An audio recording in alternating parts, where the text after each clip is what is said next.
할렐루야. 오늘 또 새날 주신 주님께 감사를 드립니다. 우리 주님 앞에 묵도하심으로 나오시겠습니다.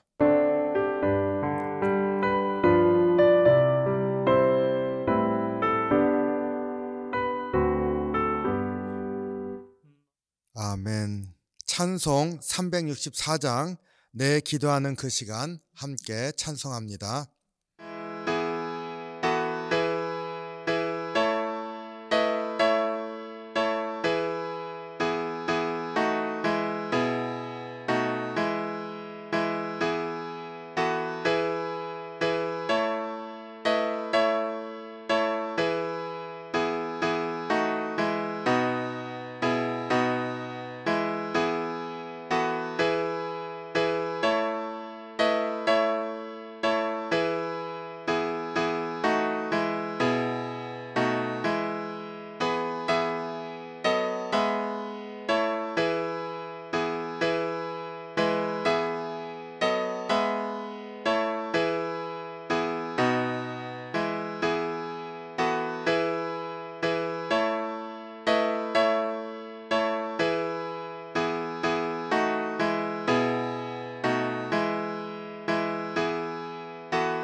오늘 우리에게 주시는 말씀 예레미야 33장 1절로 13절 말씀입니다.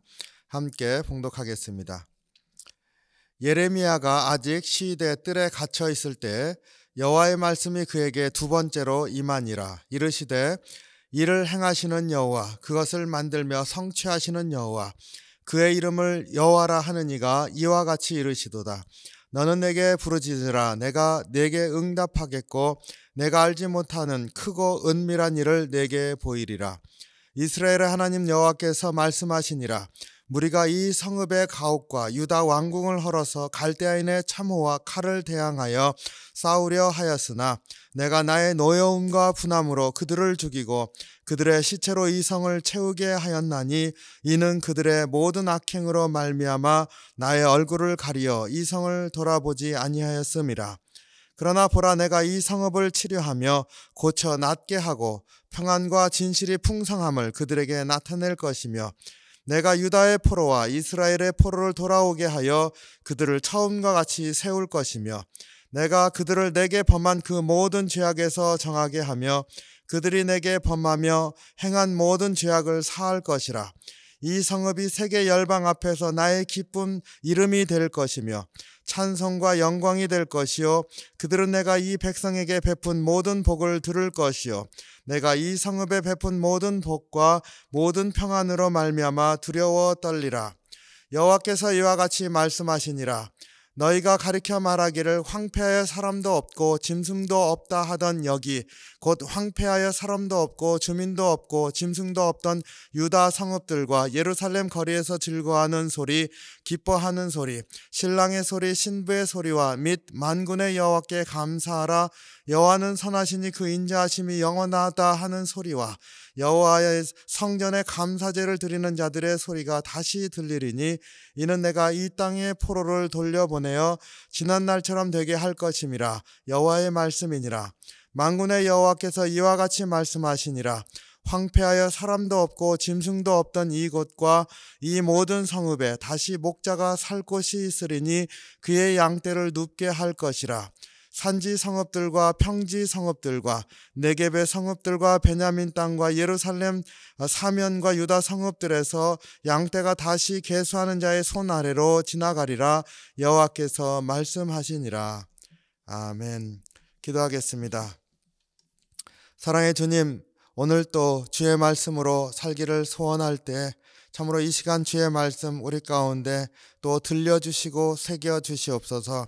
말씀으로 위로받게 하시고 말씀으로 소망 갖게 인도해 주시옵소서. 항상 주님의 은혜 감사드리며 예수님 이름으로 기도하옵나이다. 아멘. 예레미야 30장에서 33장까지 위로의 책이라 하는 그 별명이 붙어있는 그 예레미야 선지자를 통해서 하나님께서 회복의 약속을 주시고 유다 백성 이제 참으로 그 멸망 1년 앞이라고 말씀을 드렸습니다. 바로 그러한 위기의 상황 가운데 다시 한번 주님께서 위로를 주시는 그러한 말씀을 우리가 읽고 있습니다. 33장 1절로 13절 그 마지막 부분이죠. 앞에서 시드기왕 10년째라고 한 것과 마찬가지로 같은 해입니다. 그러니까 말씀드린 것처럼 이제 곧 멸망하려고 하는 그 1년 전 상황이라 하는 것을 기억하면서 오늘 2, 3절 말씀을 좀 묵상하기를 원합니다. 이를 행하시는 여호와 그것을 만들어 성취하시는 여호와 그의 이름을 여호와라 하는 이가 이와 같이 이르시도다. 너는 내게 부르짖으라. 내가 내게 응답하겠고 내가 알지 못하는 크고 은밀한 일을 내게 보이리라. 이 두 구절을 묵상하면서 참으로 이 말씀 안에 참 많은 말씀들이 있지만은 두 가지 메시지를 우리가 생각하기를 원합니다. 첫 번째는 그 유다 백성이 이제 멸망이 코앞에 닥쳐 있지 않습니까? 멸망한다 뭐 이렇게 정해진 건 아니지만 상황이 심각해지고 정말로 절망적인 그러한 상황 가운데서 어떠한 소망도 갖지 못할 그러한 상태에서 이들에게 주어진 이 말씀 보면은요, 하나님이 누구신가 하는 것에 관해서 먼저 얘기를 하고 있습니다. 이를 행하시는 여호와 그것을 만들어 성취하시는 여호와 그의 이름을 여호와라 하는 이가 이와 같이 이르시도다 이렇게 말했습니다. 하나님이 누구신지를 말씀하시는데 그 내용이 이제 하나님께서 마지막 회복에 대한 말씀을 주시는 거 아닙니까? 바로 그 회복의 약속을 주시는 그 하나님이 하실 일과 동일한 그런 하나님이 누구신지에 대한 그런 고백이 들어 있습니다. 하나님은 일을 하신다. 일을 하신다. 그런데 그 일도요, 만들어서 하신다. 그리고 그 만들어서 일을 하시는데 반드시 이루시기 때문에 나는 여호와라 이렇게 선포하시는 하나님이시라는 겁니다. 그러니까 우리가 하나님은 누구신가 하는 그러한 고백을 먼저 갖기를 원할 때 생각해 보십시오. 나라가 망해가고 있습니다. 아무런 소망이 없습니다. 그런데 거기에서 약속을 주십니다. 어떻게 믿어지겠습니까? 정말로 이 말씀이 그대로 이루어진다면 뭔가 조짐도 있고 무엇인가 변화에 기대를 걸 만한 뭔가가 있어야 되는데 그런 게 전혀 없는 그런 상황에서 약속이 주어졌습니다. 그러니까 하나님께서 내가 누구인지를 알라는 거죠. 하나님께서 내가 누구인지를 알라. 그런데 그 하나님이 어떠한 하나님이십니까? 일하시는 하나님. 그리고 일을 만들어서 하시는 하나님. 그리고 반드시 이루시는 하나님이시다. 눈앞에 보여지는 게 낭망스러운 그러한 일들만 있지만 하나님이 반드시 일을 하시고, 그리고 눈에 보이는 일이, 되어지는 일들이, 이루어질 것들이 하나도 없어 보이는데, 그런데 하나님은 일을 만들어서 하시고 만드신 일은 반드시 이루신다. 하나님이 누구신지를 아는 것만 해도 큰 힘이 되는 것이죠. 하나님이 어떠한 하나님이신지 그것을 바로 알기만 해도 우리에게 참 소망이 일어나는 것이라 하는 것을 우리가 이 말씀을 통해서 다시 한번 깨닫기를 원합니다. 우리 주님이 누구신가? 나의 주님이 누구신가? 다시 한번 주님 앞에서 고백할 수 있기를 원합니다. 또 이 말씀을 보면서 두 번째 우리가 생각해 볼 수 있는 것이, 내가 알지 못하는 크고 은밀한 일을 행하시겠다 이렇게 말씀하셨습니다. 내게 부르짖으라. 내가 알지 못하는 크고 은밀한 일을 행하시겠다. 6절에서 13절까지 그 이후에 쭉 이어지는 그 말씀들을 보면은요, 하나님께서 무엇을 행하실지를 말해주고 있습니다. 근데 그 일은 다 이제 유다와 이스라엘이 회복될 것에 대한 구체적으로 이렇게 그 모습을 그리고 있습니다. 그런데 정말로 믿기 어려운 모습을 그리고 있습니다.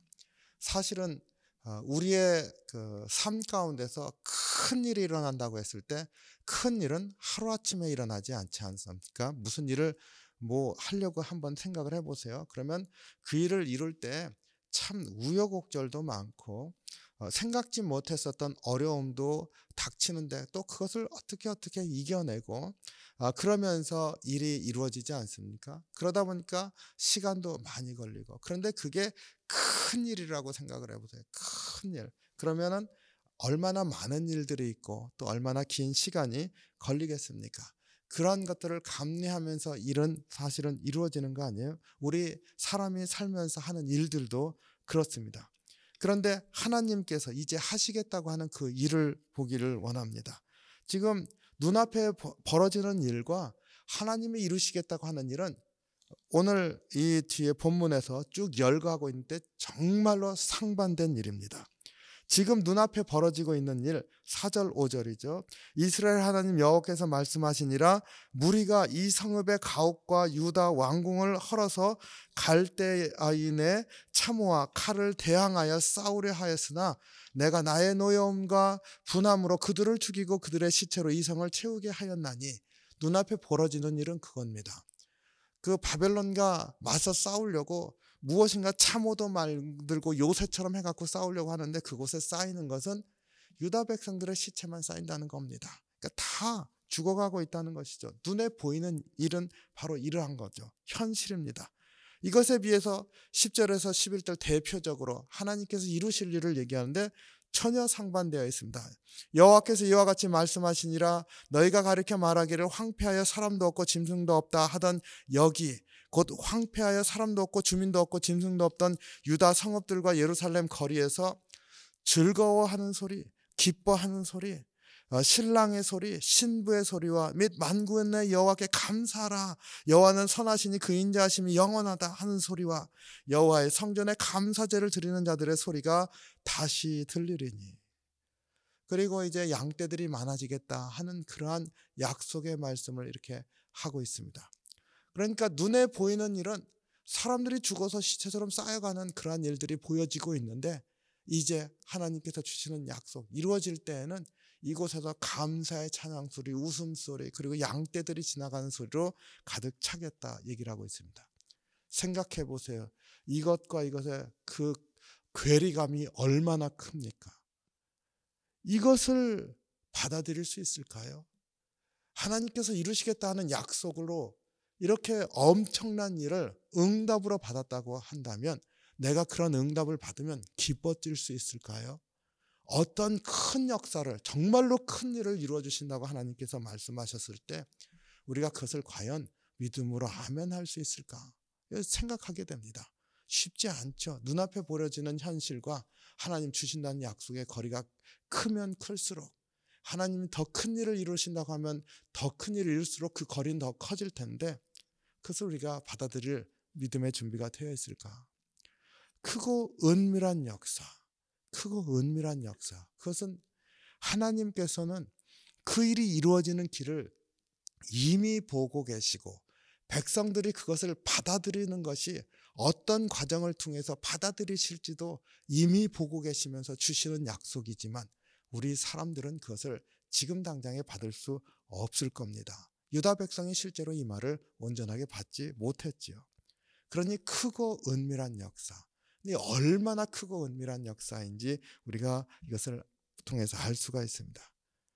우리가 하나님 앞에 부르짖으라 내가 응답하리라 이렇게 말씀하신 그 하나님의 약속을 믿고 간구할 때 기억해야 될 게 바로 이거죠.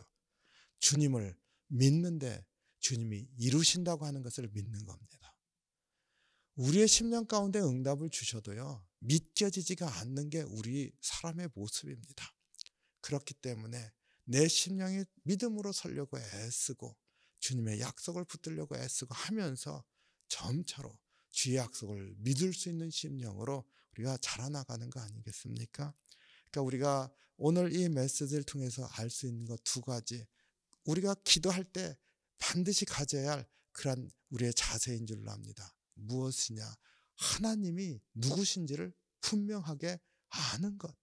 주님을 내가 믿음으로 분명하게 고백하는 것이 첫째요. 그 믿음이 있어야 주님이 나에게 응답하시며 이루시리라 하신 그 말씀을 지금 눈에 보이는 현실 너머에 있는 하나님의 약속을 붙들고 믿음으로 기다릴 수 있다는 것을 꼭 유념하시기 바랍니다. 그래서 우리가 믿음으로 주님을 바라보고 다시 한번 주님 앞에 서는 그러한 삶을 사시기를 주님의 이름으로 축원합니다. 기도하겠습니다.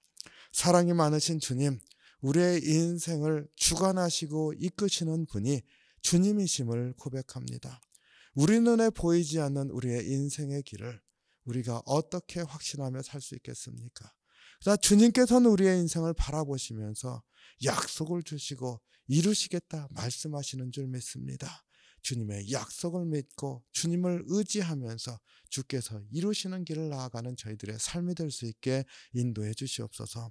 다시 한번 저희들 연약하오니 주님 우리들의 어려운 것들 살펴주시고 다시 한번 회복의 약속과 주님께서 이끌어 주시는 길을 다시 한번 믿음으로 나아가는 저희들 될 수 있도록 힘도 주시고 이끌어 주시옵소서. 오늘 하루도 그렇게 주님 의지하면서 소망을 갖고 사는 귀한 하루가 될 수 있도록 축복해 주시옵소서. 감사드리며 예수님 이름으로 기도하옵나이다. 아멘. 주기도문 하겠습니다. 하늘에 계신 우리 아버지여, 이름이 거룩히 여김을 받으시오며 나라의 마옵시며 뜻이 하늘에서 이룬 것 같이 땅에서도 이루어지이다. 오늘날 우리에게 일용할 양식을 주옵시고 우리가 우리에게 죄진 자를 사하여 준 것 같이 우리의 죄를 사하여 주옵시고 우리를 시험에 들게 하지 마옵시고 다만 악에서 구하옵소서. 대개 나라와 권세와 영광이 아버지께 영원히 쌓옵나이다. 아멘.